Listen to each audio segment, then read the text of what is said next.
నమస్కారం అండి ఎమ్డం పాఠక్ గారు. అసలు ఇక్కడ ఏం జరుగుతుంది? ఈ ఆలయాల భూమిని ఎందుకని కబ్జా చేస్తున్నారండి ఇక్కడ?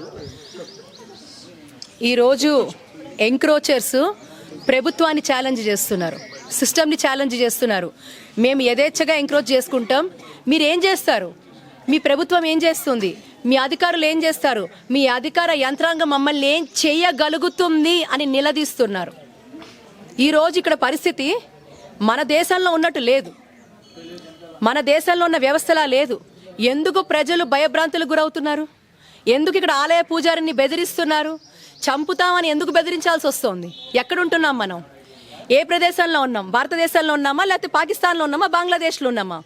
మనం ఎక్కడైతే మన హిందువులు ఎక్కడైతే అధిక సంఖ్యలో ఉన్నారో అక్కడ అన్య మతస్థుల ప్రార్థనా స్థలాలు దేదీప్యమానంగా వెలుగుతున్నాయా లేదా?